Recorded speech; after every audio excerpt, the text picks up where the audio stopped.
At Direct Service Garage Doors, we are your one-stop shop for all things garage door. From garage door repair and broken spring replacement to new garage doors and openers, we do it all.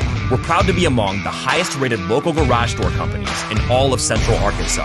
Our highly trained technicians are available 24 hours a day at no extra cost to you. So if you have an emergency, call us today, 501-244-3667, or visit our website at directserviceoverhead.com. Don't wait days. We'll fix it now.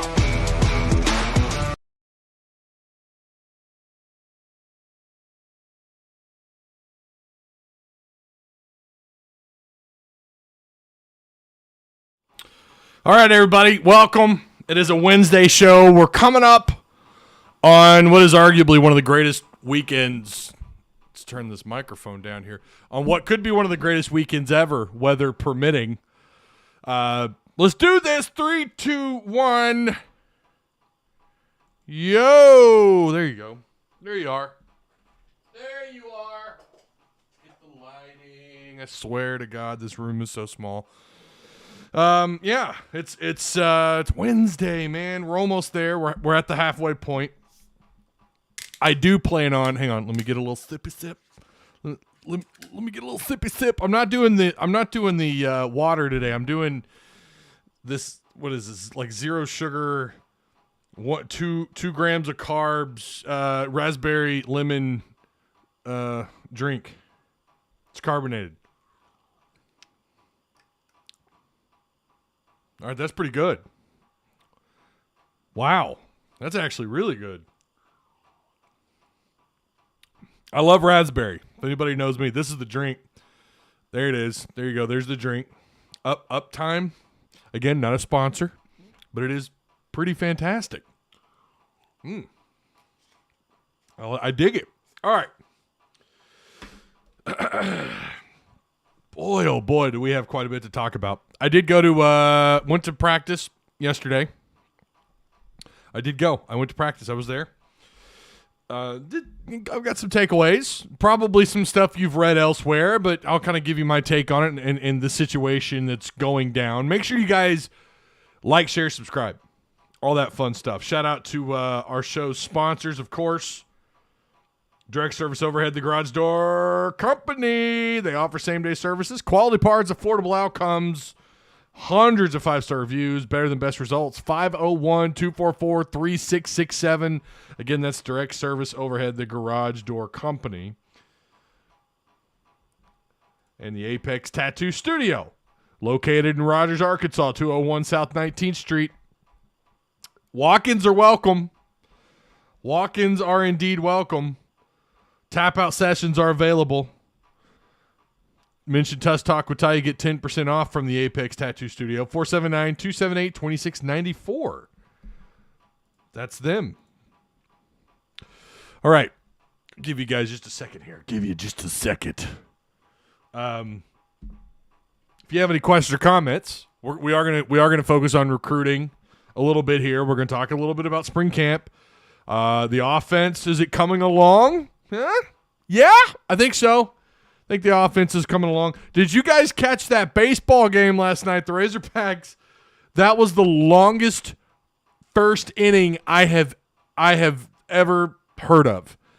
I actually went to my oldest daughter's softball game in Springdale, and I was trying to sneak the game every once in a while, like when they were on defense, you know, when they had the kids out on the field. They had my kid out in outfield and second base.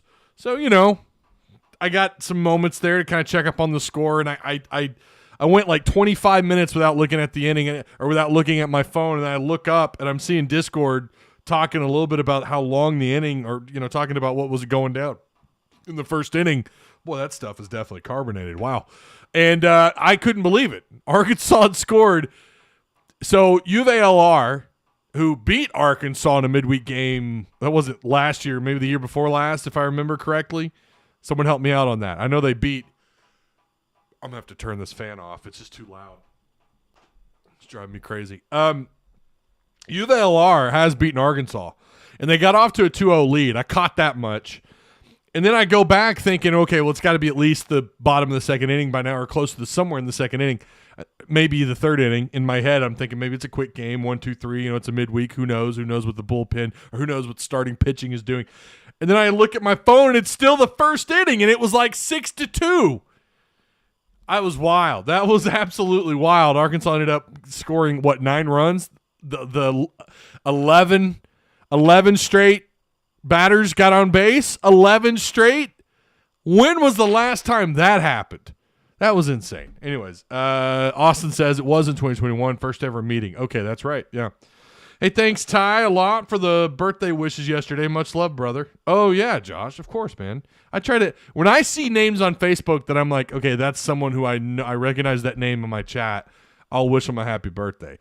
I used to, for the longest time, I denied so many people on Facebook, like, friends invites or whatever. I denied so many because I really, to me, Facebook was more personal. Friends and family. I'm going to post pictures of my house. Or in the background, not just of my house. I'm going to post pictures of my kids and my family. That's going to be a little more personal. It wasn't really until the last couple of years when I started kind of accepting, people that I may not know or people whose names I recognized on YouTube, the people in my comment section. I'll accept those. Now I'm just like, you send me an invite, I'll accept it. I'll just accept it on Facebook. What's up, Paul? How you doing, man? I'm done sharing. Hey, Haas, I appreciate you sharing. You and Austin, Scott as well. A couple other you guys that are sharing the content. I do appreciate that. Not a bad drink for $5. Justin, where are you paying $5 for this drink? It was expensive, but it wasn't $5. Bro, Justin, do you live in like New York? Where are you paying $5 for this? I paid $3.20. After taxes, it might have been close to $4, but still, it wasn't $5. It is expensive. I didn't realize that it was $3 whatever at the gas station here in Springdale. I didn't realize it until they rang me up because I got 2 of them. I just grabbed them off the. They don't look. They do look expensive because the can is. It's it's not cheap. Russellville, the Flying J. Oh, okay, I see. All right. Hey, make sure you like and share. Like and share the content. All right, what else do we have? Let's look at the script for today's show. We've already kind of started with baseball. Yeah, Arkansas got that win last night, 21-5. Hogs scored season high 9 runs in the first inning. Pretty sure that's the season high. Correct me if I'm wrong. First 11 batters got on base for what was arguably the longest first inning ever. Adcock got the start. He pitched 4 innings. Good Lord, can I not blow this up a little bit? This is so small, that print. It's kind of hard to read the print here. 4 innings pitched, 5 hits, 2 runs. Gave up 2 earned runs, 1 strikeout. Am I reading that right? How many pitchers or batters did he face? I can't read that number. It says 17. Is that right? He faced 17. Is that right? Is it? I know Fitzpatrick got a chance to pitch, and I know that there's some people talking about him this year. That's someone they hope they can bring out maybe this year and get some quality innings. He pitched 2 innings, gave up a couple of hits, 3 strikeouts. Only 6 strikeouts for Arkansas yesterday. Only 6. It's a midweek game. That's not too surprising. 2 walks for Fitzpatrick. So, yeah. Who pitched middle relief there? Ben McLaughlin. Okay. All right. Okay. Pitching overall not bad, right? Not a whole bunch of strikeouts, but looks like they still did a pretty fair, not a bad job. Five runs in a midweek game. And U of ALR I don't think is really that bad. They're going to play them again. It's a little bit earlier tonight. Last night started at 6:30. I think today it starts at 4. So, yeah. Truck stops are ripoffs. Damn, Ty living the big baller life. Yeah, well, I didn't mean to buy 2 of these, and I'm not good when it comes to spending. I'm not going to lie to you guys. I try to be Mr. Conservative when it comes to my personal wallet. But I saw the raspberry lemon. Again, you put raspberry on a product, I'm going to buy it. I love raspberry food, drinks, right? The fruit itself, fantastic. It's my favorite fruit between that and like kiwi and watermelon. You put raspberry and then lemon together, I'm all about it. And then I forgot the other flavor. I don't know what it is in my fridge. I've got one more flavor. Oh, it's mango, another one of my favorite fruits. Mel Kiper no longer likes Drew Sanders. What's up with that? What's going on, Mel? At the beginning of the year, you thought he was the best, one of the best defensive players in the SEC with his whatever amount of sacks that he ended up with. What was it, 9.5 sacks or something? Several QB hurries. Mel Kiper doesn't like Drew Sanders. Again, I remember when he had Drew Sanders all the way up to, I think, 11th. And I mean early on, semi-early, when the first mock draft started coming out for this upcoming draft. He had Drew Sanders, number 1 linebacker, like the 5th overall defensive player taken. Of course, that's quite the accomplishment, especially, the SEC, that's what they do, man. They produce defensive draft prospects. And Drew Sanders, you thought was going to be in the mix there. And early on in the year, a lot of people had us sold that Drew Sanders was going to be a top 10, top 15 pick. And Mel Kiper has dropped him all the way down to 39th to the Panthers. No other Hogs make Mel's top 2 rounds. And again, I'm pretty sure this is his first 2-round mock draft. I know he's had a number of first-round mock drafts. I think this is his first 2-round mock draft. Swaggy AC says, Ty, I'm a Bengals fan and saw they met with Landers and Hazelwood. Yeah, I mean, all that really means people get really hyped up, and I'm not saying you are. I'm not saying that you are, but I see that shared across social media. Like people think that, well, they must really be interested. Maybe they're going to draft him in the first 3 rounds. They meet with a lot of players, a lot of prospects. That at least shows that these teams do have interest in drafting these players. I wouldn't look too far into that a whole lot. I know a number of players who didn't get drafted near as high as you thought, and they had a round of meetings with teams. That's just protocol, right? That's just protocol. But, yeah, maybe Landers and Hazelwood. I think Landers gets drafted, man. You're kidding me if you don't think Landers gets drafted. With that 40 time, with that size, with that frame, with that dude's – I mean, he's just I think the potential for him I don't know what his potential is in the NFL. Just because you have speed isn't everything. We know he dropped some balls last year. Landers struggled at times. But then he also ended up having a pretty productive college career. We'll see what he does in the NFL. We'll see what he does. But that 40 time, that's got to be enough for a front office, for a GM, a head coach, somewhere to go, okay, I'm interested now.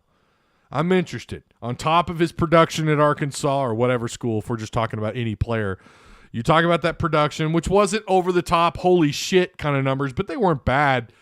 But then you combine that with his size, his frame. I don't know about his catch radius. I was always a little, just because you have a long torso and long legs and maybe long arms and big hands doesn't always equate to having a large catch radius. You have to actually catch the ball in order to have what you believe to be a pretty solid catch radius, right? Treylon Burks, I don't think he had the longest arms. It was rumored he had these huge hands. It turned out he didn't have as big as hands as we thought. But he had an incredible catch radius because of his leaping ability, his just awareness of where he's at on the field and where the ball's at, his, being in sync with the quarterback, having that timing. All these things matter when you talk about like a catch radius. All these things kind of come together in a split second when that ball's being thrown. All these things come together. And also it helps when you have long arms. I'm not saying that it doesn't. I'm just saying that's not all that it takes. You got to have more than long arms. You've got to have more than just size and speed and you got to kind of have it all. All of the above, right? And Landers, I think I don't know. I mean, who knows? Who knows, man? Maybe someone helps him at the next level. I think he needs help. I would say I wouldn't put him in the project category, but maybe he's a project type of player. You're kind of rolling the dice on Landers. I wouldn't mind Landers with the Rams. I wouldn't mind it at all. Just kind of see where he ends up. So who knows? You never know, man. These guys get to the pros. You'd be surprised sometimes, And then you have these guys that are kind of, they come out. They're not really highly projected. They get taken in the 5th or 6th round, and then they have kind of a quiet first year or two, and then they just kind of blow up in the league. You see that every once in a while too. Hazelwood is a steal in my book. After the catch, Hazelwood was pretty. After the catch, I liked Hazelwood. Very physical runner. I mean, we saw him just straight up body people, like throw him to the ground as he's going out of bounds. I mean, he could body people. Slow, a little slow-footed, 5-star out of high school. We used to talk about that quite a bit. Hey, Ty, you talked about recruiting. No, we settle into that stuff later on. If it's a topic, if it's a topic that usually kind of comes either halfway or towards the end, because I want everyone to be able to get in on that conversation. I always like to start off with baseball. Try to start off with a little bit of baseball talk. Then we kind of slowly make our way into the rest of the show because, again, I want you guys – I know that pisses some people off who come in and they want that information like that. That's not – this is a live show. That's not how this works. I'm not just going to go bing, bang, boom, boom, boom, there it is. I'm not going to do that because then what? I like to, just have a good – try to make it 45 to hour plus long show. We have kind of a conversation. I treat it more like a radio show. You're not supposed to do that. This is YouTube. I do my show my way. 1 million views. That's all I'm going to say. 1 million views. Sponsors, Patreon supporters, YouTube ad revenue. I know what I'm doing. Let me do my thing. You guys seem to like the content because my like to dislike ratio is fantastic, and I appreciate you guys for doing that. It takes two, me and all of you guys. We do have recruiting news. You're going to have Braylon Burnside on campus today. By the way, 4-star prospect, athlete. He's on campus, 6'1", about 185, 190 pounds out of Starkville, Mississippi. Top 15 athlete in the country, according to the 247 composite. He's a top 200 player. Huge. I think he's on campus today. I don't know that I guess he's not going to be here for the weekend, which is kind of a bummer. What I understand is he was on campus. He's supposed to be on campus today. Yeah,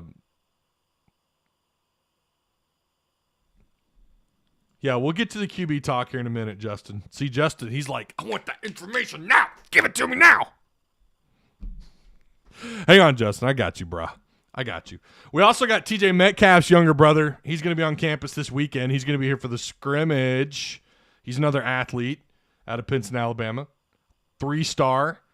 I don't know, other than being TJ Metcalf's younger brother, I don't know a ton about him, to be completely honest. He just kind of popped up on my radar recently. Now, he's a .85 3-star. He's right there on the cusp. He's a top 1,000 player. I know pretty sure Auburn's offer is legit. I'm pretty sure the offer by Auburn is a legit offer. I don't know about, I think Georgia Tech. I'm trying to remember the other. I don't have his actual profile. Georgia Tech, and I don't remember the other school. Maybe there's another school out west that has an offer on the table for him. Let me see if I can pull up his profile here in just a second. Ba-da-ba-ba-ba. Pulling up. There we go. There you go. All right. Yeah. Okay. Yeah, Parker High School, 2024, class of 2024, 3-star, 5'10", 175 pounds. See, I'd heard he's a little shorter than 5'10". Again, I haven't. He is TJ Metcalf's brother. Yeah, there it is. 5'9", 161 pounds. Now that might have been taken like a year ago. That might be a little out of date. It says here he's participating, or he did participate in Auburn's junior day. Let's look at his offers here. Arkansas State. That's a legit threat. Sorry, Austin. I know. Oh, Colorado. Colorado was the other team. Colorado, yeah, I knew it was a team out west. Colorado offered him. And Jackson State offered him. So Dion offered him while he was at Jackson State. This was in 2022, February 1st. So Dion offered him twice.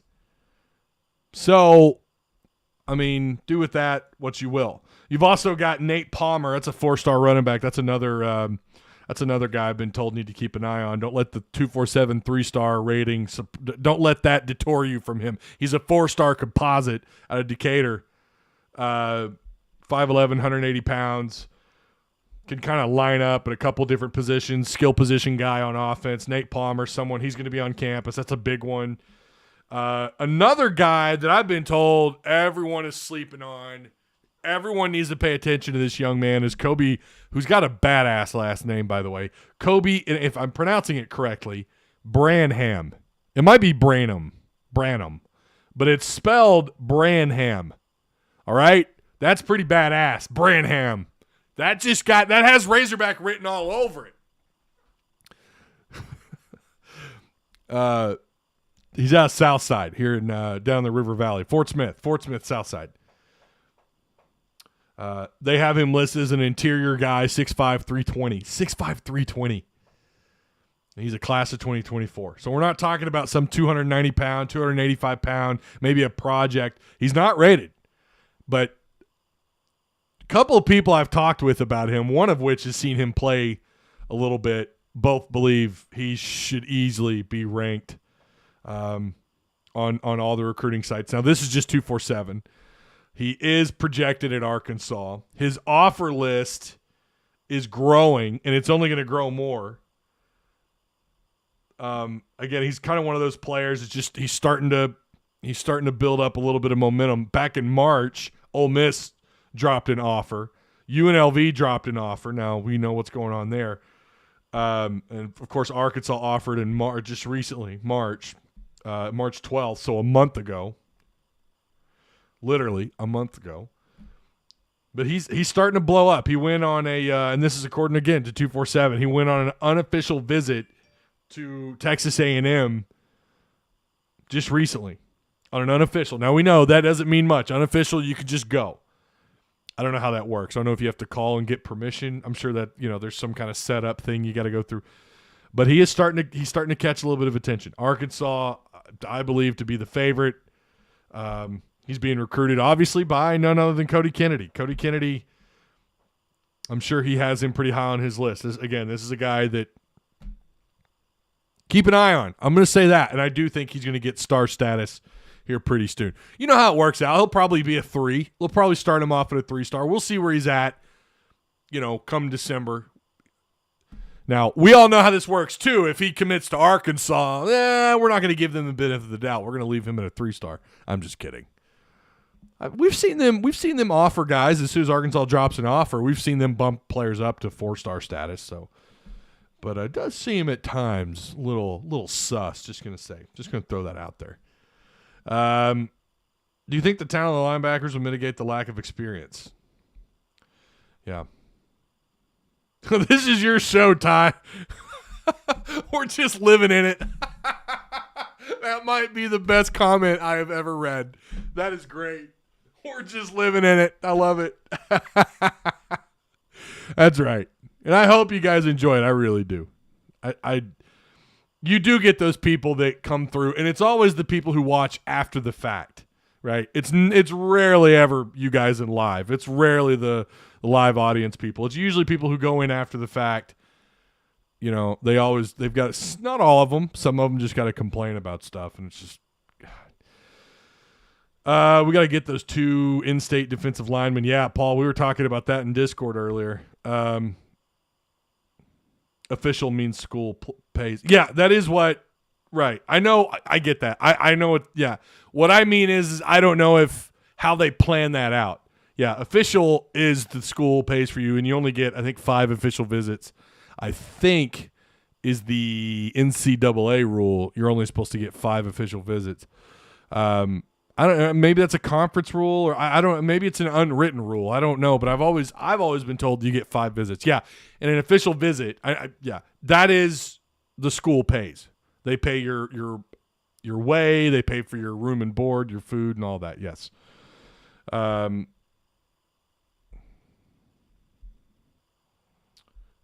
let's see.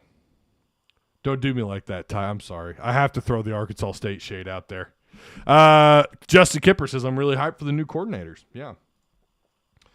And then finally, last but not least, Jaden Allen is going to be on campus for this for the scrimmage. 5'10", 155 pounds. I'm not even sure you can do 155 pounds on NCAA football. I think the lowest you can go is like 160. So I'm pretty sure he's either 5 pounds above or 5 pounds below the minimum weight on NCAA. So clearly he's going to have to add on some weight. But he is a highly coveted corner out of Aledo, Texas, part of this 2024 class. 5'10", 155. He's a 3-star according to 247, but according to 247 composite, he's a .90 4-star, top 300 player in the country. And I watched some of his highlights too. Very, very athletic, pretty quick on his feet. This is a guy that kind of seems like he plays a year above his experience. Don't know a ton outside just what little I could find, what little footage is out there.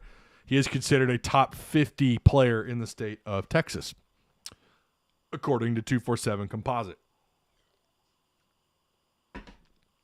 Top 80, according to just 247. Quincy Rhodes. Yep, Quincy Rhodes will be there. Quincy Rhodes will be on campus. So, Arkansas recruiting, you guys know, those of you who've been around, you OGs, you know how long I've been doing this, how long I've been covering recruiting.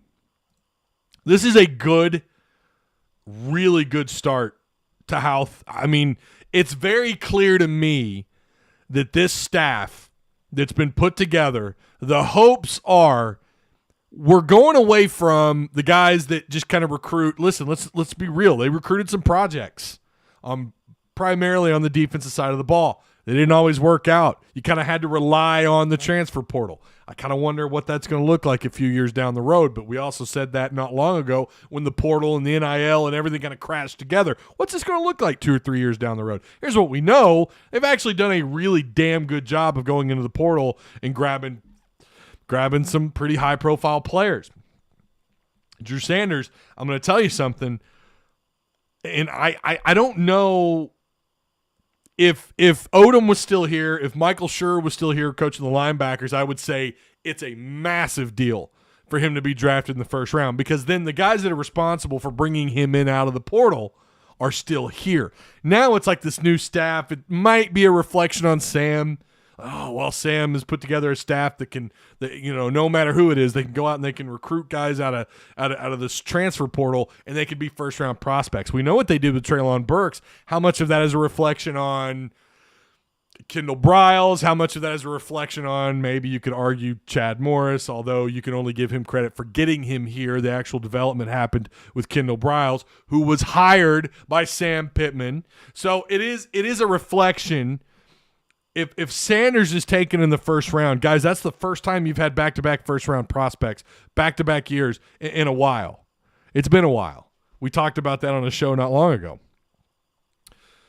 So you need Sanders to get taken in the first round. It's gonna restore some more confidence in high school coaches, right? When they're talking about, let's not sit here and pretend like coaches don't have one-on-one meetings with their players, their star players in their offices. Come on. I played high school ball. I know what my coach was doing. He was talking to them about their opportunities. They weren't playing favorites, at least not my coaches anyways. And I think most coaches, especially locally, have you got Casey Dick at Fayetteville. I'm sure he's going to give them a little shrug, like, hey, you got to check out Arkansas. I'm sure that goes on. We all know that happens. But it's going to restore your confidence a little bit if you're a parent, if you're the player, if you're related to the player, if you're someone in that player's circle, if you are just the player. Wow, not only did this high school recruit out of Warren, Arkansas, by the way, the wide receiver high school university of the state, God bless Warren, Arkansas, that's all I'm going to say.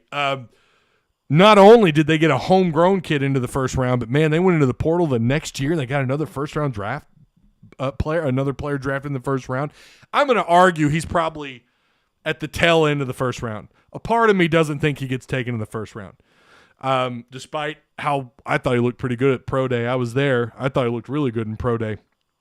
I uploaded a video, if you guys haven't watched it yet, a little short that I put together for you guys. I was, for the most part, impressed. I'm not really sure what his 40 was. Some said it was a high 4.5, and some say it was slower. Some say it was faster. Hand time. That's why hand time 40s are, you got to take them with a grain of salt. But recruiting is off to a good start, and you have to wonder, is it a combination of the staff that they brought in?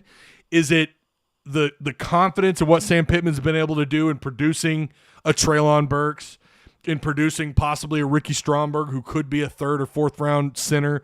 Not that that's a lot to brag on. I think we're still kind of waiting on Sam Pittman to really start producing those God, shut my phone up.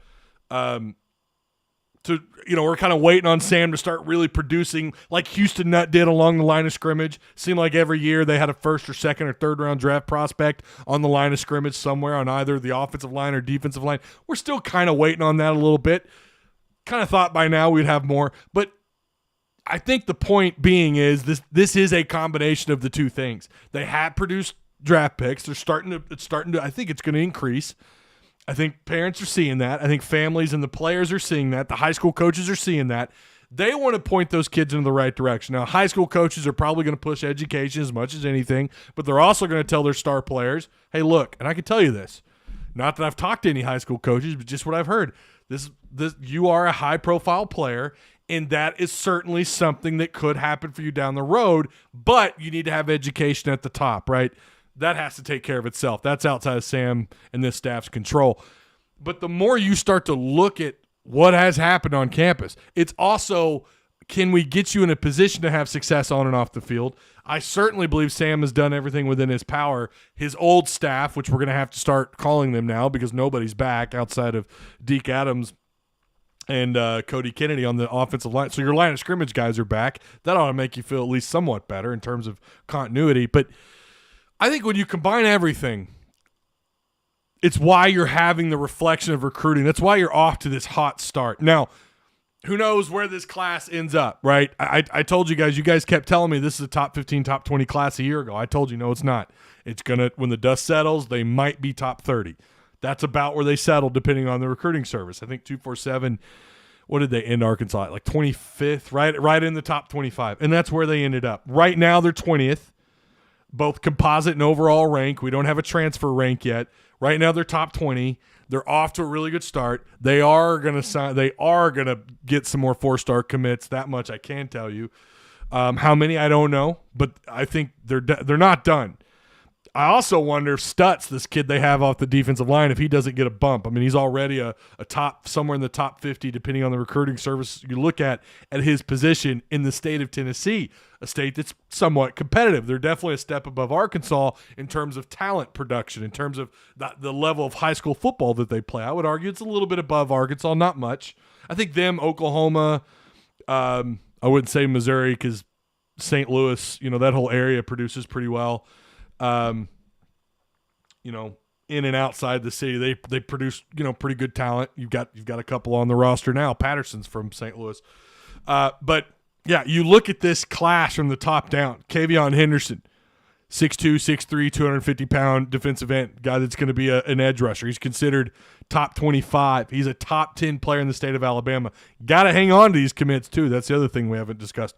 Norrell White, another 4-star athlete that Arkansas, they'll probably end up with one, maybe two more athletes committed. But Norrell White, again, 4-star, 5'11", 6 foot, 170-pound athlete, top 300 player in the country.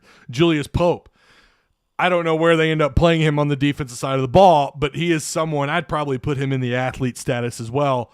A little undersized at linebacker at 6 foot, 195 pounds, but he's got the it factor, man. When you watch his film, Julius Pope is, I think, the real deal out of Batesville, Mississippi.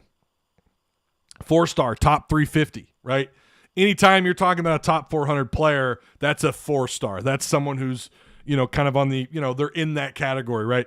KJ Jackson, who they just landed. We just talked about him on Sunday. By the way, technically, this is show number 2, just FYI. I know we weren't live Monday, but we did have that live show on Sunday.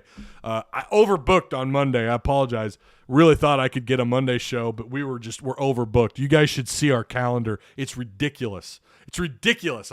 My wife might be listening to this. Sarah, you know my opinion. We're overbooked, dadgummit. But no, it's good. It's good stuff. It's not, stuff you got to do. But KJ Jackson, 4-star quarterback, 6'3", 215 pounds, committable offers. And then Deion Stutz, who I think could end up being another 4-star. He could end up getting that 4th star. On both 247 and the composite. Right now, 6'3", 250 out of the state of Tennessee, Memphis University School. Top 15 player out of that state, top 25, depending, again, on where you're looking, who does have what I understand to be legitimate offers from Ole Miss and Louisville. So the start that they're on, the success that they're having, I believe it's a combination of the things that I've already mentioned.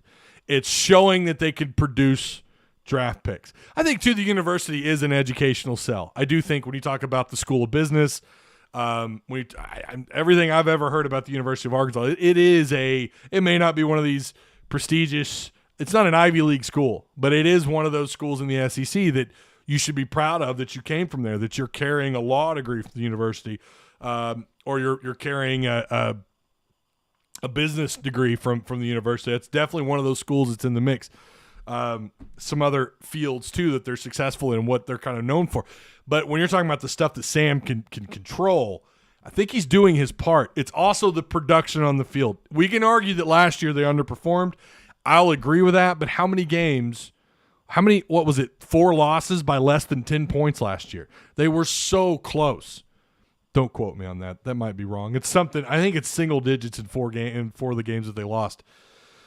They're so close, and at times it feels kind of like basketball and sometimes like baseball, so close yet so far away. And for football, that has a different meaning. That means from where we want them to be, where we feel like they should be, which is somewhere in that 8 to 9 win category. But they could have been. Woulda, coulda, shoulda. You guys know how I feel about the woulda, coulda, shouldas. That's exactly what they are. They're woulda, coulda, shouldas. Who cares? Out the window. But they are close. And the product on the field has shown that. 2 years ago, we could be talking about a 10-win team. Last year, I think they probably should have won 7 or 8 games had some guys been healthy, had KJ been healthy, had you not run into the issues, had Malik Hornsby been further along.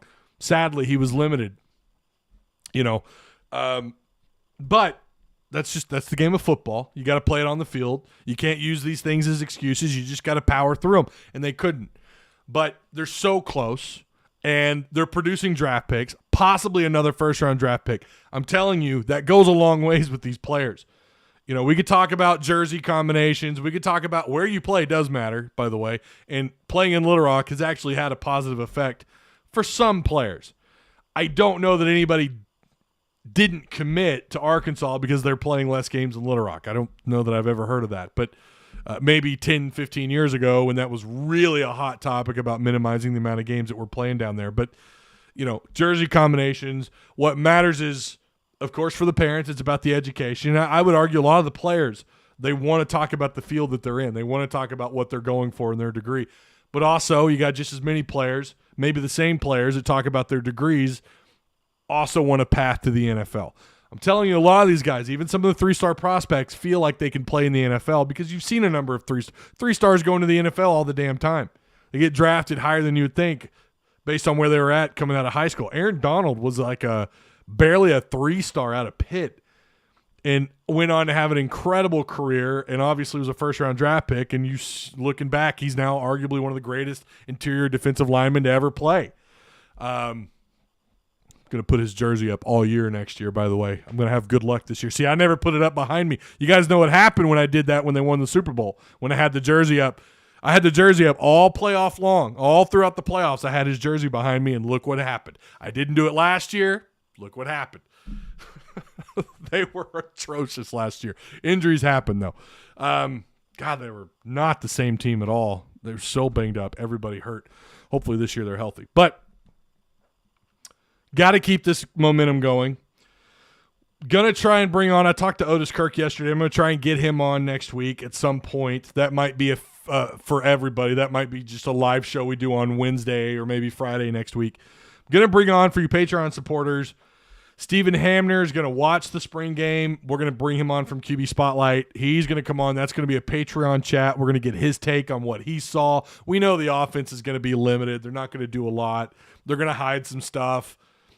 I don't really care what Sam says. I think they're going to hide some stuff. They're not going to show us everything, but at least we're gonna hear what Stephen Hamner has to say about Jacoby Criswell and his thoughts on the quarterback battle with him and the freshman and Cade Fortin, and kind of get his takeaway from the offense based on what he saw. Curious what he thinks about the wide receivers, and that way you guys that are Patreon supporters, you'll be in on that. That is scheduled right now for Sunday, but that is subject to change. I'll try to give you guys an update when I can. Let's go back to let's go back to chat here.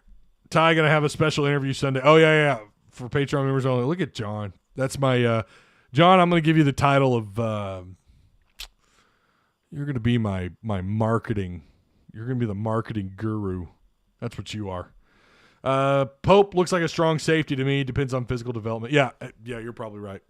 Pope's got a little ways to go. He's going to have to put on some weight. Let's see, scroll up here.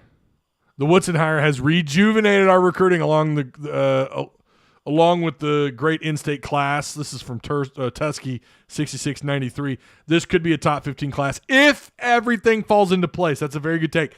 Now, that was the other point that I was going to make. You look at all these guys that I just mentioned, right? You talk about every one of these guys that we just mentioned. They're all recruited by Marcus Woodson on the defensive side of the ball, outside of Deion Stutz, who's recruited by Deke Adams.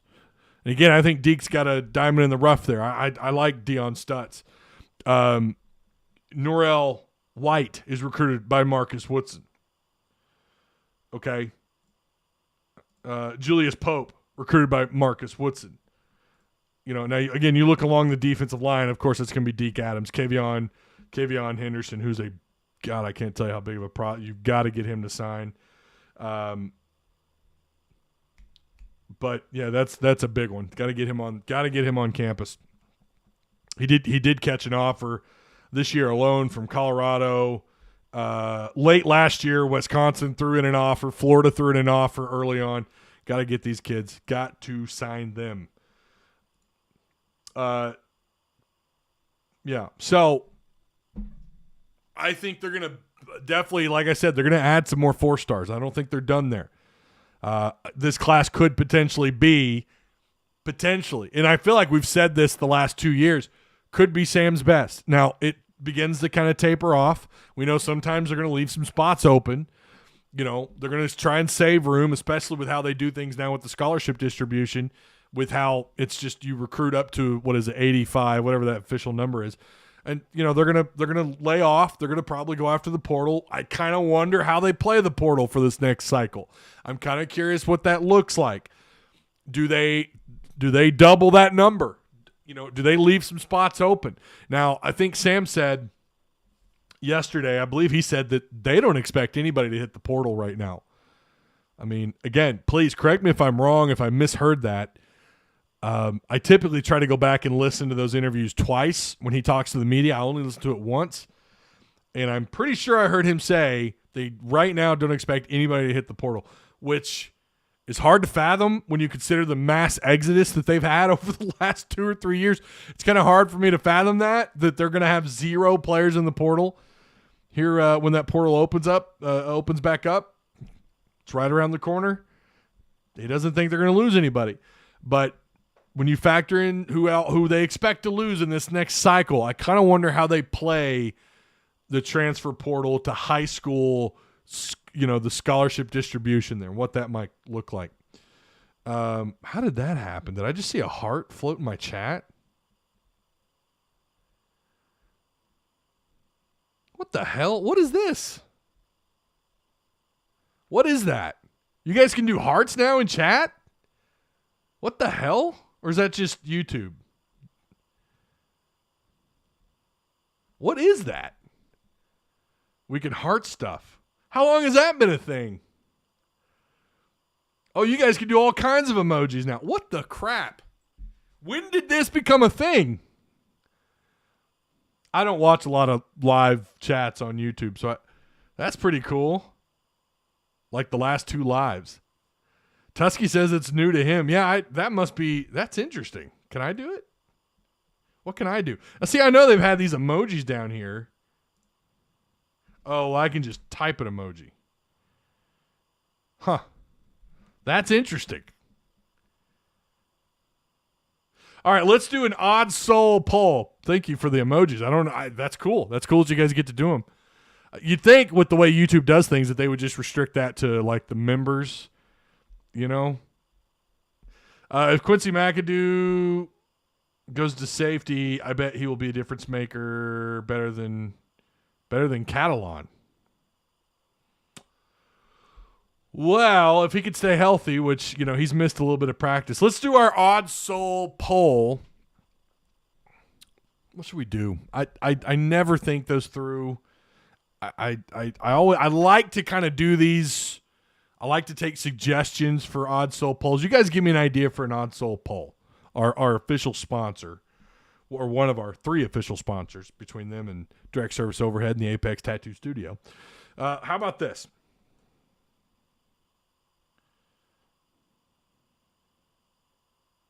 Wide receiver room, because we're about to talk wideouts. Wide receiver room will be better than last season. What does that mean, though? What does better mean? Because it's one thing to have to be better, and then it's one thing to have production, right? Or we could also do a baseball. We could do Arkansas beats Tennessee, but I feel like that'd be 90% yes on the poll.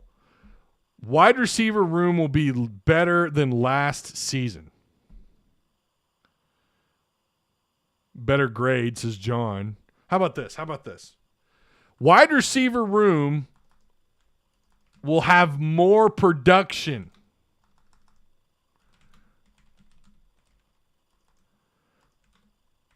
than last year's squad. Now, yes, I get we're in a different offense. We have a different offensive coordinator. I understand that, but that's still relevant. Maybe that's why they have more production, right? So wide receiver room will have more production than last year's squad group. There you go.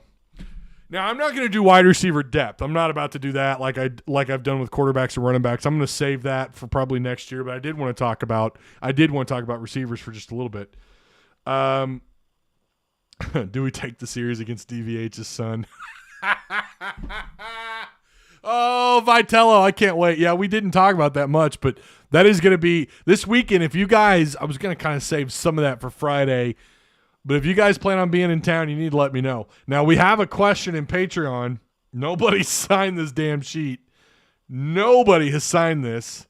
So no one in my Discord at the moment is going to the spring game, apparently. But Razorback spring game sign-up sheet is available in Discord. I plan on being there. Again, we know it's April 15th. Things really kick off, I think, at 10 a.m. Hogtown pregame party begins. Okay, yeah, that's 10 a.m. Lot 44. We all know this is free admission. At noon is the football spring game. And again, that's free. If you're going, and if you find me, if I'm not up in the wherever, I'm not even sure if I'm going to be in the up in the media box. I'm not sure. I may end up being down in the stands, but they do have the best. Like, you can see more up there, so I might be up there. But I'm going to be hanging around. I plan on getting there between 10 and 11. If you find me, you're going to get 25,000 XP in our Discord. The new cycle begins on Saturday. The new XP cycle begins on Saturday. And we're going to offer, it's triple XP on Saturday, FYI. I'm going to put that announcement in our Discord, but I wanted to save it for here first. I want to tell you guys about it.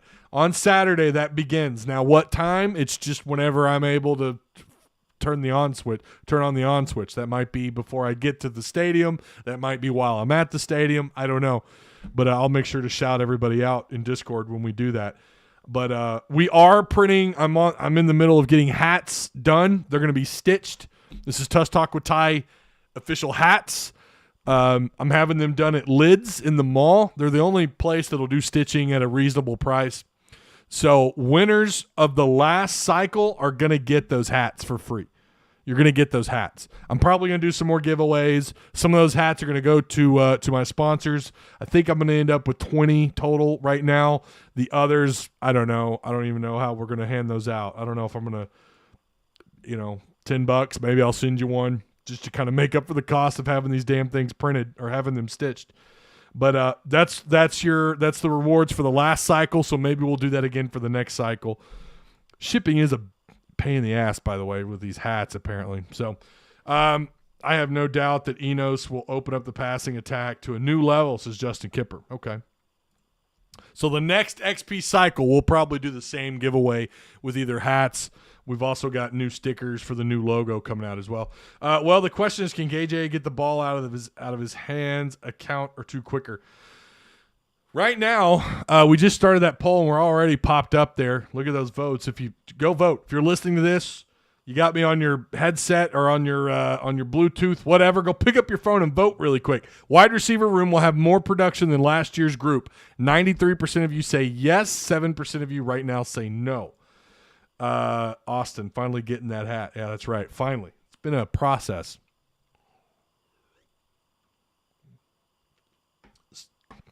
Let's see. I think they'll be better. This is Go Hogs. I think they'll be better depth-wise and production. Enos will develop KJ, which will help that situation. Yeah.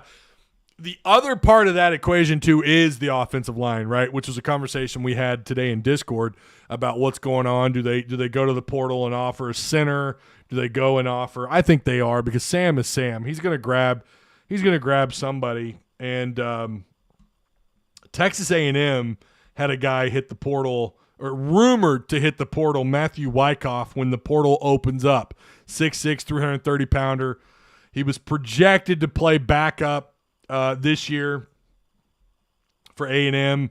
I don't know his reasoning for hitting the portal, if it's because he's a backup, because maybe he wants to play a different position on the offensive line. I'll tell you, that's one of the reasons why Joshua Braun came to Arkansas from Florida. He wanted to play a different position. And Arkansas is kind of moving him around a little bit. But Matthew Wyckoff, who right now has a Pro Football Focus grade of 52.5, but in 2021 he had a grade of 76.8. I think he was a freshman All-American. I don't know how many snaps he got in 2021, but he did end up as a freshman All-American, so he definitely had more than a few snaps. 76.8 was his grade in 2021. That's something to talk about. I kind of – listen, I don't know that center – if you look at the 5 positions on the offensive line, I would say that center is probably the one with the most question marks behind the projected starter. Joshua Street through spring camp has struggled, at least snapping. He has struggled. And I talked about that either last week or the week before last. He has struggled. So it does lead you to believe maybe they do need to go out and offer him. I'm sure Sam will. Now, the argument that I made in Discord, along with Raymond, who's also in our Discord, he's here. Paul Raymond is in our live chat. I agree with him. I think he's hit the nail on the head here. He thinks they need to go after defensive linemen, safeties, go after a veteran tight end. I think that ought to, you've got, I think it's 7 scholarships, maybe 8. Maybe if you get the guys that you target first, I get this kid pretty sure he's a freshman, either all conference or all American. Either way, that's big. He did drop off last year. He's not expected to start at A&M this year, but you got to remember who A&M recruits. I think maybe I definitely believe Sam will probably throw him an offer. I just don't know. If that should be priority number 1. I know Sam's going to go get a guy who he thinks is extraordinary, and maybe he thinks this kid's extraordinary. Maybe he is. I don't see this guy cracking the 2 deep once he gets here. I really don't. I have a hard time seeing him. Maybe he will. Probably, maybe not even at center. Joshua Street apparently, does pretty well when it comes to just blocking. The second step to being a center, the thing you do after you snap the ball. And you gotta realize too, there's a lot of the playbook that you have to understand. And at this point, is backup interior offensive line when you've got 7 different interior players who maybe you could try out. We know last year they did this with Patrick Kutas, and it really didn't go over too well. It's not like you can just plug someone in at center, but then some of these guys, too, played center in high school.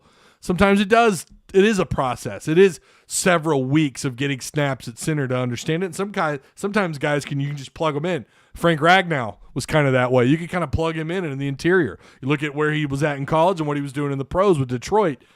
I kind of think that tight end, safety, grabbing 2, maybe 3 interior defensive line has to be priority before going and grabbing a backup interior offensive lineman right now. Again, because I feel like their depth is pretty decent. And Sam even talked about that before. He's talked about it's great for the first time. He really feels like he could plug in guys and move them around. He's more comfortable with moving guys around on the offensive line. That doesn't scream to me that you need to go out and grab, another interior offensive lineman, with a guy that didn't really grade out so well in 2022, according to PFF. Now, I'm also skeptical of PFF, although I will reference their numbers. I talk about them in Patreon chat. I talk about them here because a lot of other professionals really think highly of PFF. There's also people that are skeptical of PFF as well. I try to listen to both sides, and they're both sides, excuse me. And there is room for skepticism, but at the same time, I've watched some of their videos and listened to what they have to say. It is intriguing, and it leads me to believe there's something to their grading system. And this guy did not grade out too well last year. Got a whole bunch of snaps, if I'm looking at these grades correctly. Again, I'm not an expert, and I don't pretend to be an expert on PFF. I'm still – you guys ask me questions, and I'm like, I don't know. I'm not 100% sure. But – and he's also not looked at, as a starter at A&M, which again might be a reason why he's heading into the portal. He may not want to play center. I don't know. So then that also leads you to believe if you bring him here, is he going to be happy as a backup center?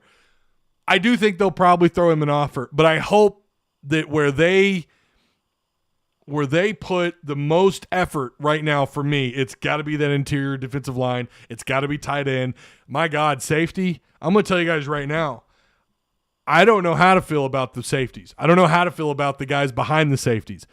I don't know what's going on there. That would be an area of concern for me. Tight end is an area of concern when you lose someone like Trey Knox, when you have backs who's expected to probably be your one, but behind him you have a whole bunch of freshmen. You've got Washington, who's a red shirt, which you feel a little bit better about, but then you have Luke Haas, who's probably going to play quite a bit this year. I think he's going to get some snaps. We'll see what happens when Easter gets on campus. Big-time player there. I can't wait to see him. I'm probably just as excited for Easter as I am Haas, but right now Dylan Haas is expected to crack into the 2 or the 3 deep in the secondary at safety. Nothing against Dylan, but I never saw him when they offered him. I didn't see him as a guy that was going to crack the 3. I really didn't. I didn't think he's going to come in and crack 3 deep. That might be a testament to him. Maybe he's an outstanding player. I don't know. Nothing against him. I think they're both talented. But at the time, I kind of thought, well, I had a pretty good idea of what was happening there at that spot, so maybe Dylan will have a hard time getting into that 3 deep. Right now, he's looked at as a third stringer, and he's already cracked. I think he's going to crack the 3 deep. A lot of questions about what the hell's going on in the secondary at safety. Behind the corners, you've got Quincy McAdoo, who's not been practicing. I have my list here. McAdoo, who's not practicing. Good God. Why so many tabs again, Ty? Why do you do that? Here we go. You got Hudson Clark, Jaden Johnson. Okay. Jaden Johnson. Who knows? Maybe he'll be outstanding next year. TJ Metcalf. What is he? You got Braylon Watson at the other safety spot, right? And again, Dylan Haas and Malik Chavis. Chavis has been kind of up and down through his career here. I don't feel great about what's going on. Maybe, who knows? Listen, I feel like one of the things that I was skeptical of last year was what was going on behind Jalen Catalon. What was going on behind the corners? What was the real answer there? Well, what we were told by Sam was, I feel good. I think we're 2 deep at every spot in the secondary. That was in the spring. That was this time last spring. How did that turn out?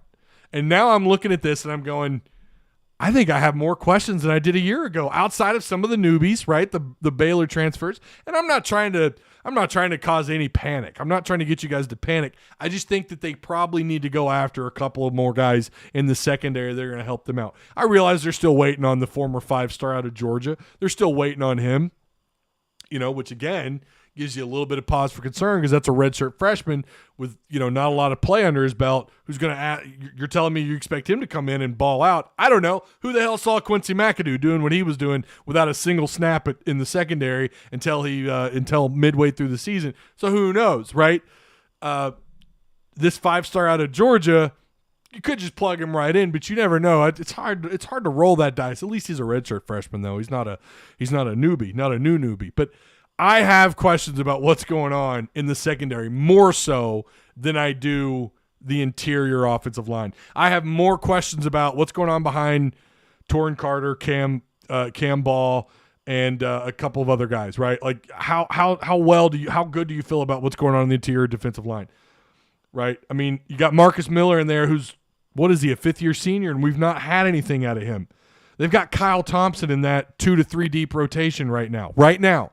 Eric Gregory, Torrin Carter, Cam Ball, those are guys, you feel somewhat good about, but they're going to rotate because they're playing a 4-man front. They're going to have to rotate these guys more. They need at least 2 interior, maybe go after another defensive end or a third defensive tackle, a third interior guy. They need, and I don't know that they will, but they need to solidify that spot behind those guys. And I feel pretty damn good about Torrin Carter, Cam Ball, and Eric Gregory. I'm not throwing any shade at them at all. I think they're going to be fantastic, but they're going to have to rotate. They're going to be more aggressive this year, and that's kind of what they're hanging their hat on, right? So, again, yeah, they probably will, and I think they probably should maybe throw an offer to this kid out of A&M. But I think where they really need to focus are the positions that I just mentioned. Tight end, and you can argue maybe go out and find you another true tackle, an offensive tackle, because Kutas, who they're feeling really good about at right tackle, left tackle, I think is going to end up being Devin Manuel. We'll see what they do with Tykees Crawford. I think they're kind of angling him towards the interior. Who's the other one? I don't have 1,500 tabs opened up here. Who's the other? Who am I forgetting here? The kid they've moved around to left tackle, Terry Wells. Terry Wells, who they've had rotate last year, I think it was tackle. Now they've got him in the interior. I could be wrong, but I think Terry Wells in high school did play a little bit of center. But anyways, but yeah, behind your starting center, behind your projected starting center, which is Bo Limmer, you got Josh Street, who I think snapping, he struggles. I'll tell you, all through spring camp, he struggled snapping the ball. But in terms of blocking, I think he does an okay job. Maybe he's just got to get the snaps under control. Again, and something else worth saying, we're making this kind of evaluation based on spring camp, which, you can only take so far, right? We thought last year secondary is going to be terrific. Was it the case? Who knows? You don't really know until you've played a few games under your belt where you're really at. That means your ones, that means your twos, that means your threes, that means these guys playing well together as a group. How well do these new coordinators? How well do they, are they all in sync together, and do they put a good product on the field? And I'm going to tell you something. Now we're going to get into the wide receivers. Here's where I feel pretty damn good. Their wide receivers look pretty terrific. Now, is that circumstance, is that because the secondary, because they haven't had Quincy McAdoo full go, because they haven't had some other guys full go, because secondary has been a little thin? Maybe it's a talent issue in the secondary. I don't know. Snacks has looked really good. And he's probably going to start. That's a starter. That's a guy who came in with a pretty good reputation. And they did something yesterday where they were doing like 2-on-1s and 3-on-1s with the receivers. It's one receiver versus 2 or 3 defensive backs. The receivers stepped up, man. The receivers, I'm going to tell you, and I did a Discord live on Saturday after we left the stadium because they practiced inside the stadium. I came away with, holy crap, wide receivers are looking good, man. And they continue to build on that. Tesla continues to build. And I'll tell you, with someone who's really close to the program, I'm not going to drop his name, believes that Tesla is not only is he bought in, he's starting to separate himself. Now, what does that mean exactly? Does that mean his group of receivers that he's in with? Does that mean all the receivers? Does that mean on offense? Kind of vague. But Tesla's bought in. Now, I don't know how much you're going to see of him on Saturday. I have no idea. I don't know if, Sam says they're going to do, I think, ones on twos or something, ones and ones on twos. I don't know what they're going to end up doing, but we'll just have to wait and see. But I don't know if Tesla's going to go out and make a bunch of one-handed grabs or not. He's made several, and the one that he made in front of myself and Mason Choate was incredible. He caught the nose end of that damn ball. The video doesn't know justice. The video that I showed you guys that Mason put out on, the U of A put out on Twitter, but Mason shared it as well from Rivals. That video doesn't do it near the justice, man. I mean, that ball was thrown harder than that video shows you. I mean, the way he caught that thing and held on to it, yes, someone pointed out in Discord, I'd like to see him tuck that ball. Of course you would. But what you saw there was the strength and size of that dude's hand. I wasn't bragging on the fact that he did something wrong. I was bragging on the fact that he was showing off what he could do with his hands. Pretty incredible. Yeah, you'd love to see him tuck it. That's what you're coached to do. You're supposed to grab that ball and tuck it, right? He didn't do that there, but he was leading out of bounds. Now, I think he caught that ball in bounds. I think the official there may have ruled it incomplete. I thought it was a completed pass, but at the same time, it happened almost right in front of myself and Mason Choate from Rivals, from Hogbeat. So it's hard to say. I would probably trust the ref's opinion over mine there, but he's trained to look at the whole scenario, not just the catch. But he's made a couple of grabs that are just incredible. That was the catch of practice, if you want my opinion, even though that video doesn't do it any justice. Another wide receiver that's really standing out has been Andrew Armstrong. Now, I'll tell you right now, Otis Kirk has been all about Andrew. Early on, all the way up until last I talked to him about the receivers, he's all about Andrew Armstrong. I finally saw him drop a ball yesterday, and it wasn't even entirely his fault. Now, the ball... You guys, we all have differing opinions on this, but if the ball touches your hands, you got to catch it. But what he dropped yesterday, if I saw it right from the angle where I was at on the sidelines, it was thrown a little high and kind of up here where you had to really move his body around to make that grab. He's made that catch through practice most of the time. Every time. I've not seen him drop a ball until yesterday. Now, I've not seen him with every snap. I've not seen him every pass. I've not watched every single thing that he's done, but that's the first time I've seen him drop the ball. And Centennia, I think I've only seen drop the ball maybe twice, but he's targeted a lot. KJ is developing a relationship, an on-the-field relationship. He's getting the timing is being worked on between him and the receivers, and I think that's a testament to the wide receivers coach. I think that's a testament to Dan Enos. I think that's a testament to the receivers, to KJ Jefferson. You're seeing it happen. We're watching the development in real time happen before us. Now, does that mean it's going to translate in the red-white scrimmage? Maybe they go out and they look like shit on Saturday because they finally got to go out and play in front of, I don't know, I'm going to guess 25,000 people. I have no idea. They're going to have to actually go out and execute. They're going to have to actually go out into a real game scenario or real-ish game scenario where the pressure's dialed up, where there's a little bit of crowd noise. Will what they've done so far translate into fall camp and into the regular season? I have no idea. But I'm going to tell you what we've seen through spring camp. You ask any other actual media people, not just some fat mouth on YouTube. You ask any other member of media, they'll tell you the wide receivers are coming along, and Tesla is kind of leading that group. Centennia is in the mix. Armstrong. We've seen some other wide receivers that you wouldn't think. Marlon Crockett, has made some grabs. Chris Harris, Landon Rogers.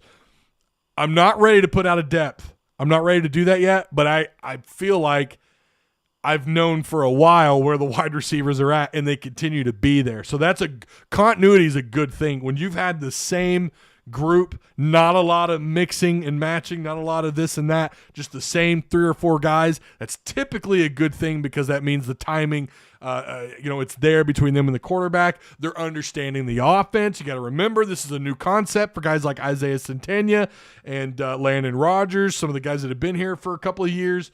Tyrus Washington, by the way, who's playing tight end. You think about him. He's coming into essentially it's a whole different offense for him in some ways. He may say it's not, but in reality it is. We're talking about 2 tight end sets. Tight ends are going to be used differently in this offense compared to Kendall Briles, the way he utilized them. But a lot of changes, a lot of different things, and yet we're seeing the same group of wide receivers stand out and work with the 1s and 2s. That's good. That's good that we haven't talked about Teslaw dropping back to 3rd string. That's good that we haven't talked about him not catching a lot of balls. It's the opposite. The same thing with Centennia, right? It's building before our eyes. And I want to hammer home that doesn't mean that all of a sudden they're going to go out and this is going to be the best passing offense we've seen since the Petrino era. Or this is going to be the best offense we've had since 2015. This is going to be a similar product to what they had in 2021 or better. I'm not saying that.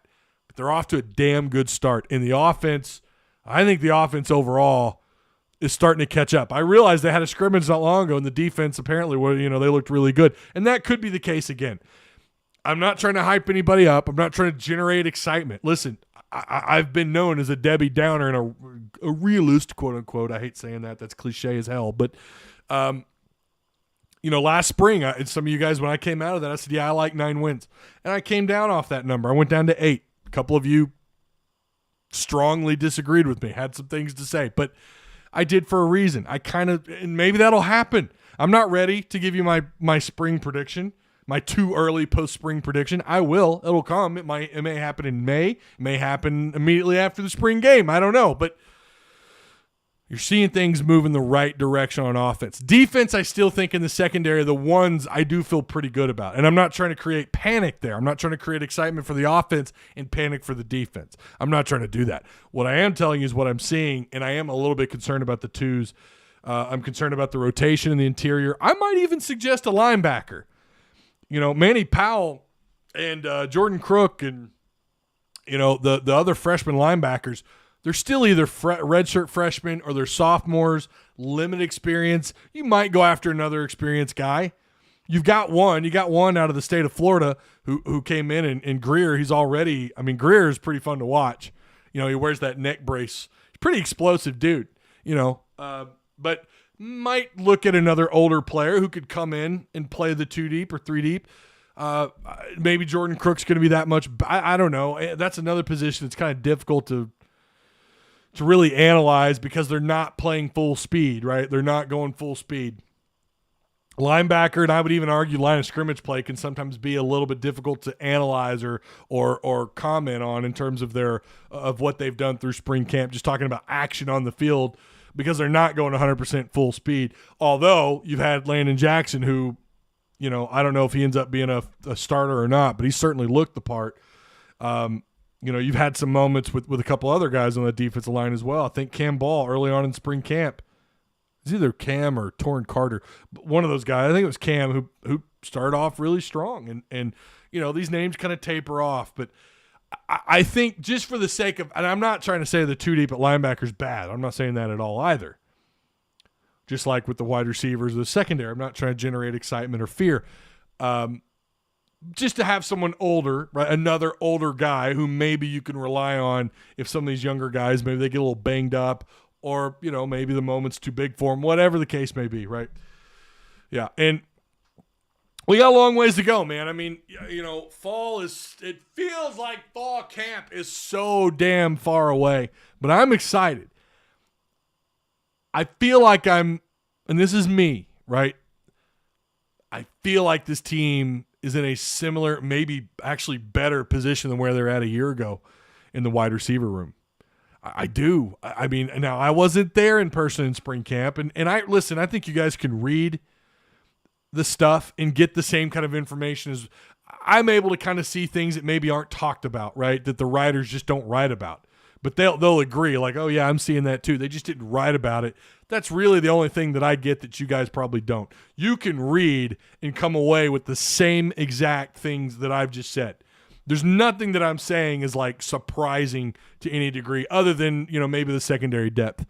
These guys that are writing this stuff out, whether it's Hogbeat, whether it's Hogville, Otis Kirk, of course, Dudley's going to do a little bit of coverage there. Whether it's Trey Biddy and his staff, they all do a great job, and they're doing a good job communicating what they're seeing. But I think the media being there in person, they can't give you everything that their eyes are seeing. They can just give you the things that that you know that you really want to know about, right? That you're really there to read about, but there's other stuff happening, right? We've not even talked about special teams.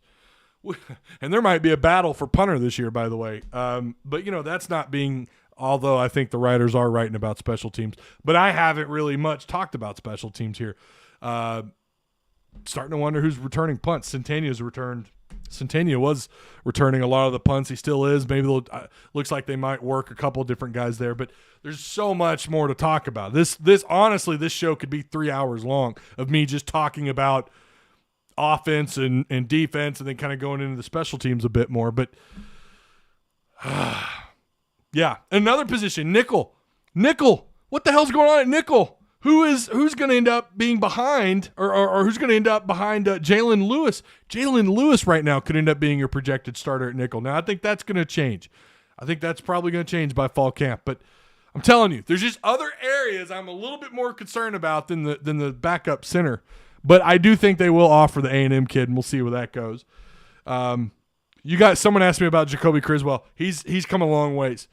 It's crazy to me. Well, it's not really. No, wrong thing to say. It's not crazy considering a lot of these guys were new, and I told you guys early on what I was seeing. Again, these are things that maybe aren't necessarily written about. But you could tell these new guys, I don't know if overwhelmed is the right thing to say. You could tell some of the new guys were still trying to absorb everything. That goes for Criswell, some of the guys on defense, some of the other receivers, right? Oh, by the way, Broden, by the way, got his wrap off his knee. I don't know if I talked about that or not. Broden did get his wrap off his knee, but even Broden, all the newcomers, you could tell were still trying to absorb in the moment. And now they're not. Now it's kind of like when we talk about read, react, when we're talking about defensive players, read, react. They're doing that on both sides of the ball. It's no longer think, then do your job. It's we're going out there to do our job. They're in sync. They're in tune together, and they know what's being asked of them. That is a good sign. That's where you want to be. Listen, I don't want to sit here and tell you that. I don't really know. Criswell, to me, I know there's a battle, I think, between him and Cade Fortin. Criswell's going to end up, like I said, what was that, last week? Cade Fortin's going to be your backup. Or, excuse me, Jacoby Criswell's going to end up being your backup. Basically what Ty is saying is that youth is very unpredictable in college football. Yes. Ty, great analysis. This is the stuff I'm here for. I appreciate that. Elvin says, where does this idea that KJ is a bad quarterback that can't make plays come from? Who said that? He has better quarterback rating, less interceptions, and almost the same amount of yards as Enos quarterback Little Tua last season. I don't know who's saying that. KJ is probably the best quarterback in the SEC this year that could put him in the top 5 in the country. The question behind KJ are decision-making. I don't know about that. I mean, decision-making, when you look at the reflection of his numbers last year, I would argue his decision-making was pretty spot on. It's not like he turned the ball over a whole bunch. It's not like he threw a whole bunch of interceptions, which is typically one of the leading decisions or leading thoughts behind throwing interceptions is bad decision-making. Does he understand when to throw the ball away? Now, that is a good question because he doesn't throw the ball away. He runs, and then he gets hurt, and he gets hit as he's going out of bounds. Ty, more. Yeah, I'm starting to sweat in here a little bit. I turned my fan off, and I'm getting really hot. We are so thin at safety and nickelback that it's disturbing. Yeah, I agree, Paul. You and I are on the same page there. Maybe since we've had so many injuries at safety the last 2 years, the injury bug at that position will leave us alone. Yeah, and that's the other thing that people go to, right? And you're right, Mike. They do have an injury issue there the last couple of years. We talk about Kel'el, talk about Miles Slusher. Of course, he had some other stuff going on off the field. It's typically that, the injury bug, right? While that did happen, you lost Bishop, who's your starting corner going into fall camp, or at least someone who was thought to be a starting corner. You lost some key positions. You lost some key players in key positions on the defensive side of the ball. But they were also, even before the injury bug really, grabbed a hold of these guys, we're still seeing guys wide open down the field. You're still seeing wide receivers wide open 15, 20 yards downfield, and quarterbacks just making the wrong read, and Arkansas kind of lucking out. I don't know how many times Dudley and Otis Kirk and I would talk about that. Like, boy, they're really lucky Spencer Rattler didn't see so-and-so early in the first quarter because that dude was wide open downfield. Saw that happen before the injury started racking up. The same thing goes for Cincinnati when they were in town. Some of that stuff was happening before the injuries kicked in. And then after the injuries, it obviously just got that much more bad, worse. I still want to know his arm strength and accuracy. I still want to know how his arm strength and accuracy has improved with learning to use his lower body in his throws. Well, I mean, it's the whole package, right? Like you're a lot of your arm strength does also, not only does it come from your arm, but it also comes from your lower body, right? When the way you position your feet. And I'm not an expert, right? I've listened to these guys. I've talked to people like Stephen Hamner. I've watched as much YouTube footage as I can find on just, and then just being a fan of college football and listening to what people tell me and what they're saying on either television or podcast, what they're saying on these videos, what people like Stephen Hamner are telling me. It all has to come together, right? And something Ryan Mallett was known for, just having that raw strength coming out of his arm, right? And one of the things, if I remember right, his big bugaboo in the NFL Combine was his feet, was his footwork. Of course, also the off-the-field activities was definitely a question too. Hey, Ty, is Hudson Clark getting any reps? Yes. I mean, he's going to be a starter. He's going to be a starter. He's going to be at one of those safety spots. He's going to be a starter. Man, we just need him to stay healthy. Who? You talking about KJ Timber? Who you talking about, my guy? Who you talking about? A 3-hour show is fine with us. We're already coming up on an hour and a half. But, yeah. If offense stays the same and defense gets better, I see 9 wins, says Marcus Murdoch, who's a member, who's a Tuss Talk with Ty YouTube member. Look at that. You're a rock star, Marcus. That's concerning. Wait, what'd I say? What's concerning? The only way I want Bishop playing corner is to keep Cameron Ball from playing it.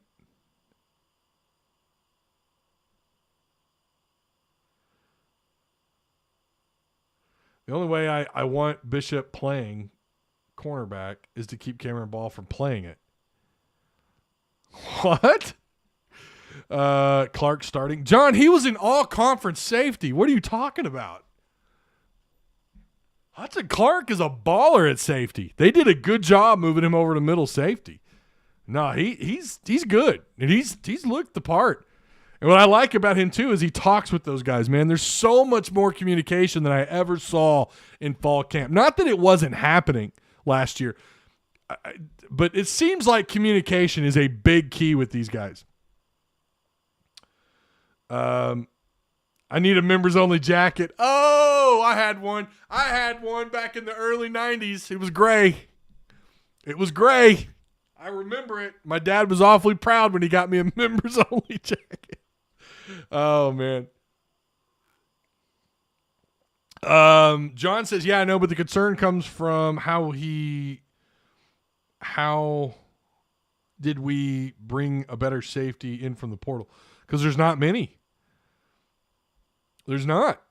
Clark, I'm telling you, man, he's an all-conference safety. Like, you're not just going to go pluck someone better than him. Haas, I kind of get what you're saying there, but I don't think there is anybody better, that's in the portal. Unless, that they could realistically get that is. I think I certainly hope that, he's got to get better. His cover skills when he played at corner, I'm with you guys. Oh, God, if he was at corner right now, I'd be panicking. And that was something I recall talking to you guys about in these live streams, either here or both, here or Discord live streams, that Hudson Clark was still starting at corner, and I was concerned. And he got beat. And then they moved him over to middle safety, and it was just like a match made in heaven. He was fantastic. He's a willing tackler. And he'll go after – now he missed some tackles. I think last year he had to be hurt. But early on in the year, man, he was the most willing tackler after Kel'el went out. He was the most willing tackler between him and Dwight McLaughlin, I thought, or Quincy McAdoo. All three of those guys did a good job of better than expected for corners, I'll say that. And Hudson at safety just looked right. It looked right. Did a great job. I said Bishop.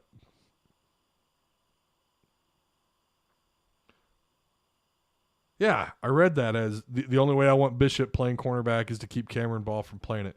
I don't. Oh, man. Clark had some really great games last year. I think Clark's intelligence is what's going to keep him back there. Well, and he's a great player. I mean, again, he's not a one-trick pony. I mean, he's got good hands, willing tackler, very willing tackler, high IQ. He's always where the ball is. Can you out-leap him for a 50-50 jump ball? Maybe. He's 6'2.5". That dude is legit 6'2". I mean, he's legit 6'2". He's not one of these guys that like walk shoulder to shoulder with me with pads on. Like he's a big dude. Not big, like bro, he's not that, but he's got a long body, long limbs. He's lacking in like man-to-man coverage. I'd be concerned. Yeah, I'd be concerned. Absolutely. But when he's back there covered in zone, dude, he'll pick you off or he'll deflect. He had like, what was it, 12 or 13 pass breakups last year. At one point, when they moved him to safety, he was like top 5 in the league in pass breakups. Yeah, I wouldn't sleep on Hudson Clark. I think he's better than people want to give him credit for. I mean, certainly. He's not a one-trick pony back there. He can kind of do it all. It doesn't mean he's going to play perfect every game or any game. Nobody plays perfect any game. But he's a willing tackler. Good hands for a defensive back, really good hands. He seems to be where the ball is. Last year I did see him miss some tackles, but that wasn't all year long. That was, again, I think he was kind of dealing with some stuff. Ty, don't forget when it comes to Hudson Clark, people want to hate for some reason. Yeah, he does. When he messes up, when he messes a tackle, I've never seen someone get piled on like he does, and I don't understand it. Clark was Matt Corral's favorite player. Why do people hate Clark? I don't think these guys talking in chat hate him. I don't think John or Austin or anybody hates Hudson Clark, but a lot of people on Twitter do, and I don't understand it. Hope we add several more safety linebacker types in the portal. I agree. The special teams needs those in that size athletic skill to fill coverage spots. We seem to be a bit light on numbers. Yeah. Well, what else we got in our notes? And we'll close this one out. Some notes here. I've got game notes or practice notes. Tesla caught another ball yesterday in double coverage. Bakke had a really nice grab. Isaiah Centenia. This was awesome. I don't know if they'll show it on Razorback Media or not on there. I don't think they did, but Centenia juked Jalen Lewis out of his cleats. I'm telling you, man, Centenia, if he continues to build on his spring performance, if he continues to build and develop, he's going to be special. I mean, he's just got to be patient. He's just a redshirt freshman. I think he just turned like 19. He's 18, 19 years old, right? Man, give it time. Be patient. He's going to be a baller. Centenia's going to be special. And I think they got several guys, if they could build off of their performance, off their spring so far, they're in really good shape. Yeah, I already mentioned Armstrong with that drop pass. That was from KJ. I talked about Tyrone Broden. He had that MCL injury earlier in the season. He didn't have a wrap on his leg. Sam says he's going to be ready to go by Saturday, but they don't know if he's going to play or not, I guess. Kutas, yeah, I talked about him playing that right tackle spot. Let's see.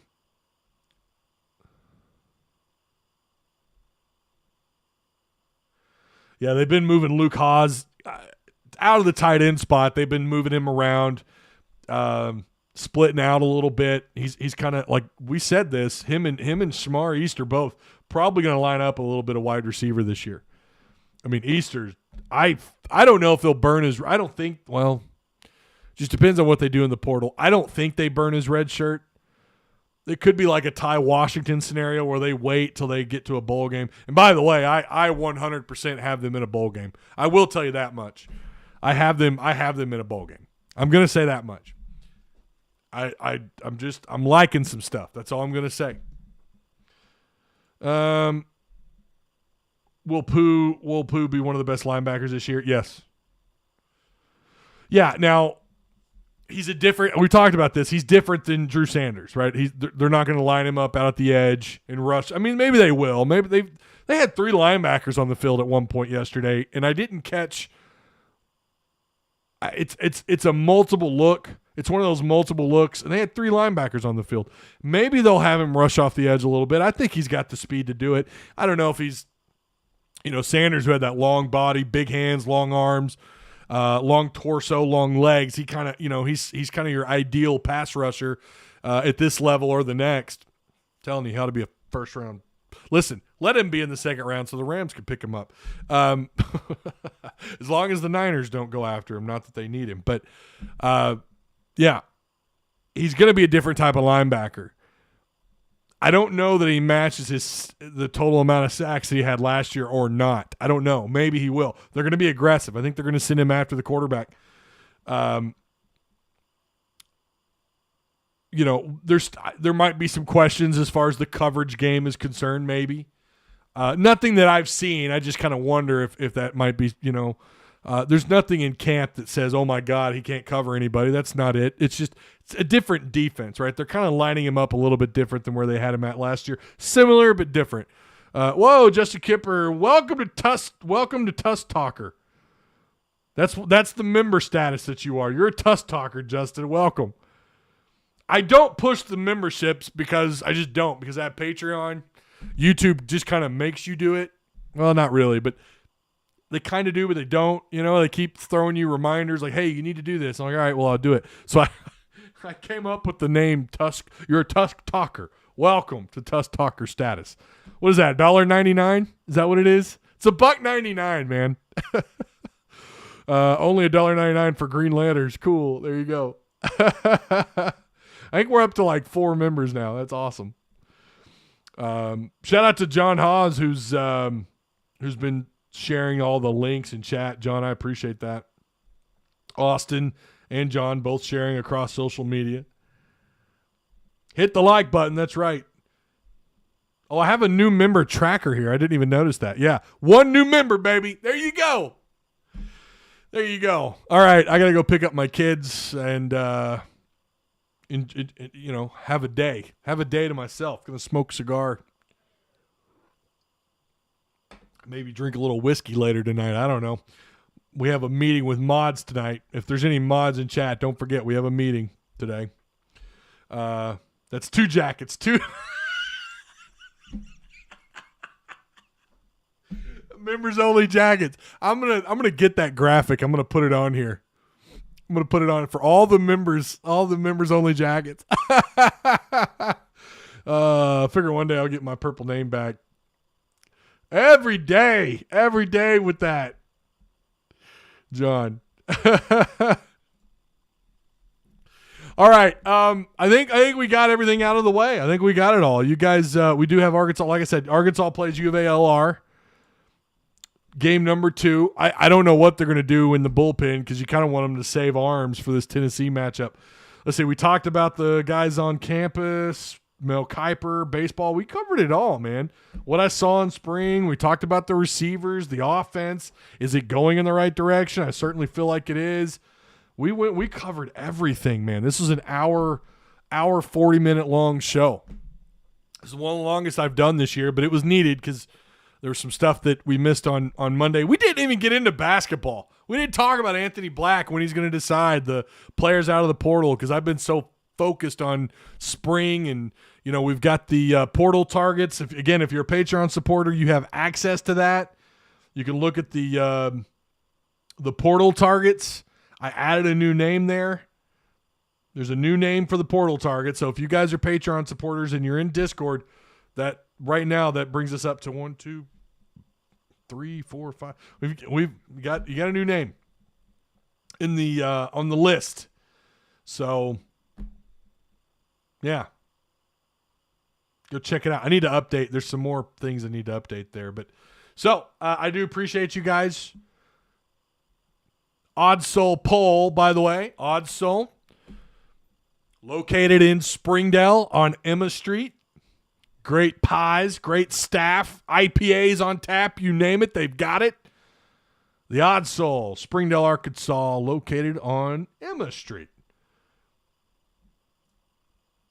All right, our Odd Soul poll. Let's end it. Wide receiver room will have more production than last year's group. 87% of you say yes. 12% of you say no. What does that production look like, right? I mean, if it's going to be more, does that mean one player goes over 900 yards, more touchdowns? Maybe it's kind of all the above. It's a little vague, but I think it was good. It was a solid poll. We ended up with good vote amount. All right. I will see you guys on Friday. Again, I will be at the scrimmage on Saturday. If you run into me, don't be afraid to say hi. And, yeah. I'll be back on Friday. So looking forward to it. Next week, Otis Kirk. Possibly Otis Kirk and Steven Hamner from QB Spotlight. That interview will be for Patreon supporters only. Okay, I'll see you guys. I'll see you on Friday. Enjoy the rest of your day. Oh, my God, that was loud.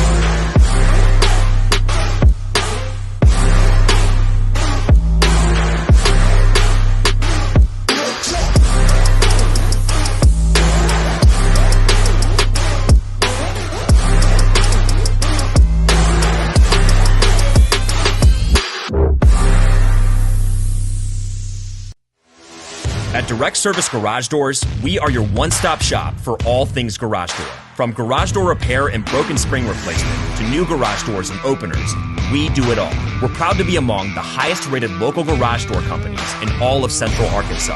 Our highly trained technicians are available 24 hours a day at no extra cost to you. So if you have an emergency, call us today, 501-244-3667, or visit our website at directserviceoverhead.com. Don't wait days. We'll fix it now.